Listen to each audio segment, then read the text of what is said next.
What's up, guys? Welcome back to another episode of My Something Random. Today is the day, Tool Shop Tuesday, where we put the Skill 12 volt against the Festool 18 volt. Stick around.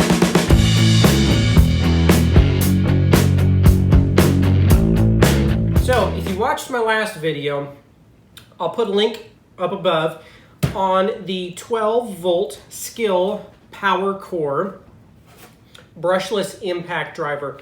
Great little drill, and I said in my last video that we are going to put it head to head with the Festool TID18. Now, I pointed out in the video that this is not going to be a apples to apples comparison. These are not two 18 volt drills. Yes, the Festool might have an advantage that it's got a bigger battery and it's got more power, but we're going to compare them anyway so you guys can make an informed decision on which drill is going to suit your home shop the best. All right, so let's start off with the Festool. In typical Festool fashion, comes in a system container. Really like these guys. So opening this up, you've got the Festool TID18, and in this particular kit, it comes with 2 batteries. Now you can get it as just a bare tool if you've got batteries.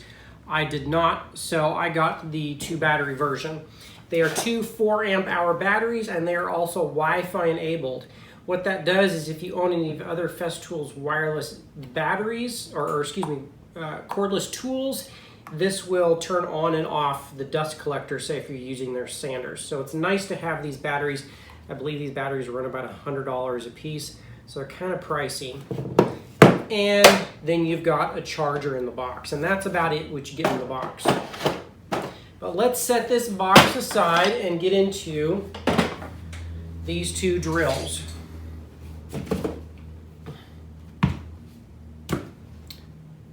Festool TID18, Skill PWRCore 12 volt, both brushless drills. Both have built-in work lights. So this one, Festool, has got it at the bottom.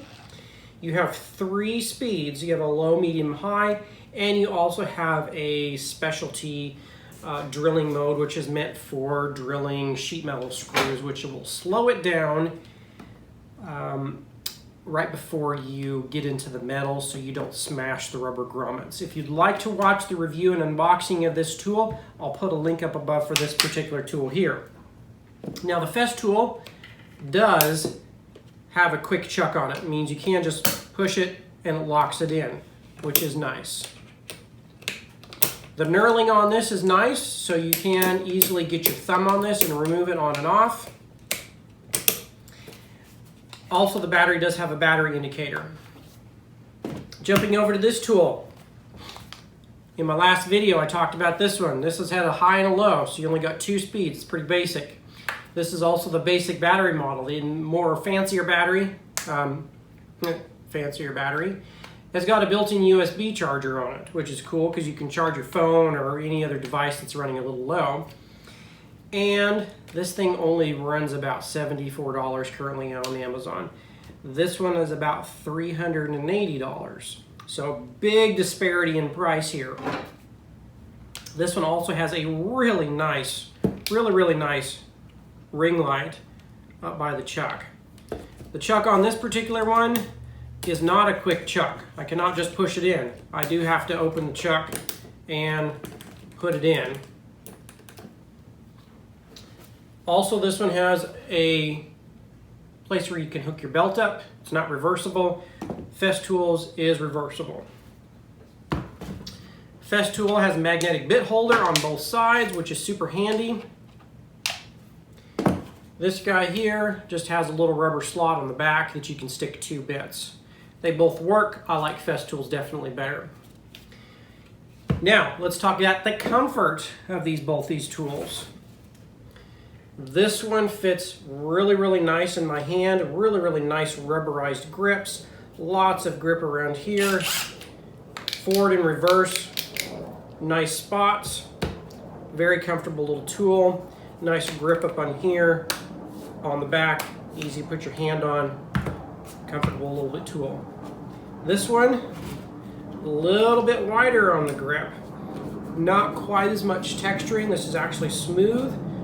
So you may find that the grip isn't quite as comfortable as this one. Still, it's comfortable to hold on to. One thing one other reviewer pointed out is the amount of air that this puts out. This is, according to that reviewer, said this is the most air that he's ever seen out of a brushless motor drill. It puts out a ton of air. I mean,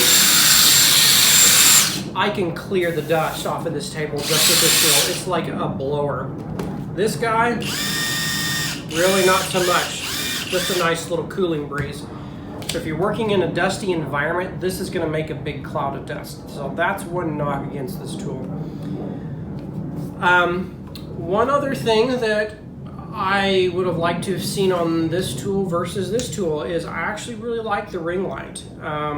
This is a continuous ring of light here. It's not just a spotty light, so you don't really get any shadows. This isn't too bad, and I'll throw up some shots of what each look like. But it does an okay job. I would have liked to have seen the ring light. I think it throws a better light, and this one is substantially brighter.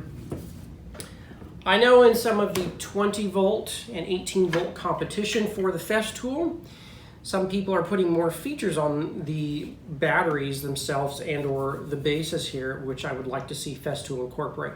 One thing it would be really nice to do is have the ability to turn on and off this light at random without having to activate the trigger. Because some people may be in a dark environment and they just want to use this as a little flashlight.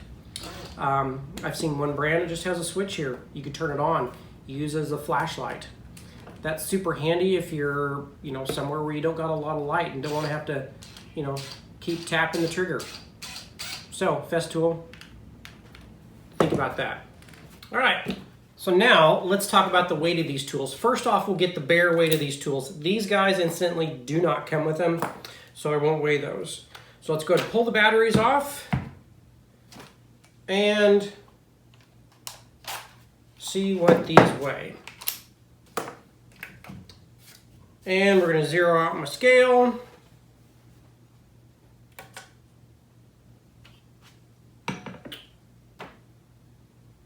So the Festool weighs 2 pounds, 2 ounces.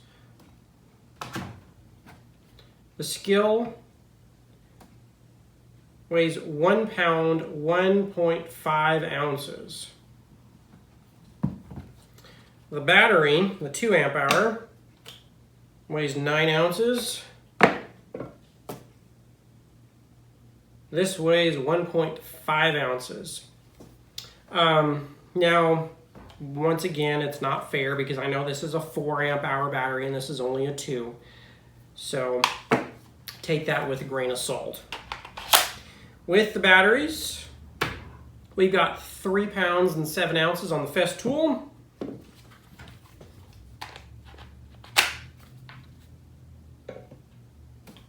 And 2 pounds, 9 ounces. So yes, this one's significantly lighter.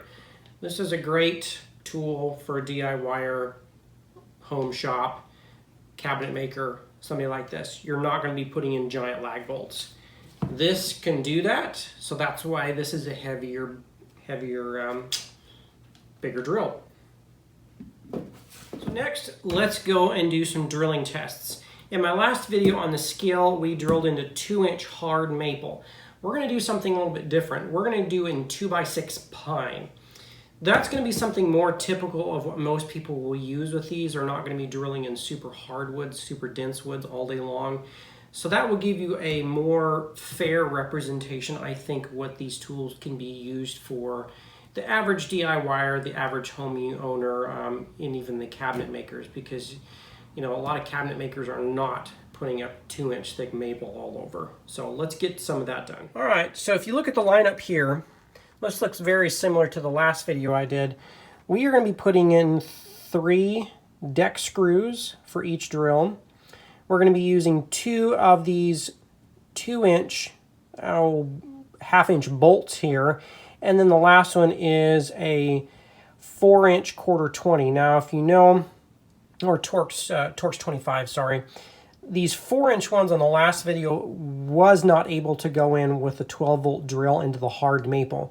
Now we're doing pine this time around, and I don't think it'll have a problem doing it. All right, so we're going to start off with a skill. We're just going to go through all of the skills, bolts, and then we're going to jump over to the Festool and go through all of those as well. We're going to be starting off with the Torx 25, and this is a 3-inch decking screw. And we've got this on high.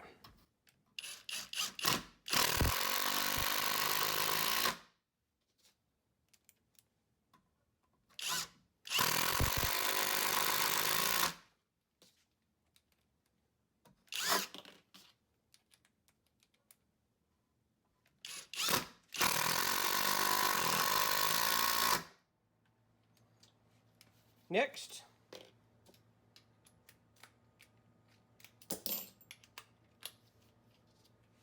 going for the bolt.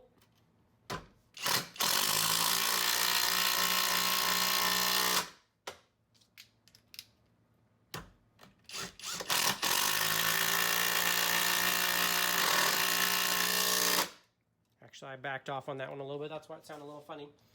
And then last but not least, put the Torx 25 back in, and we're going to jump into this 4-inch screw.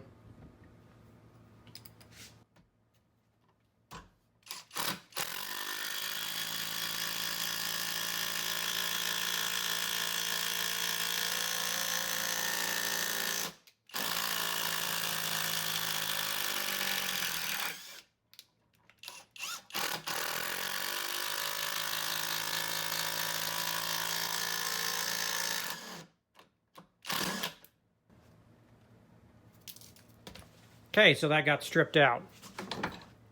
And what happened is I started to drill out the side. That's why I had to back it off. All right, so let's jump into the Festool. We are set to high.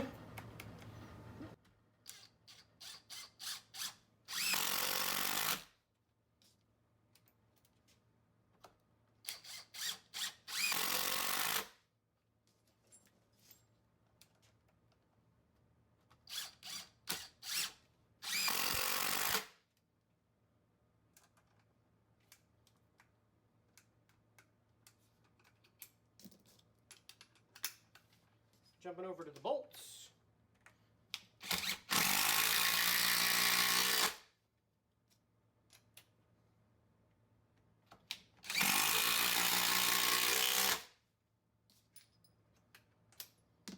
And last but not least, we are going to jump over to the 4-inch Torx 25. Make sure I drill this one straight.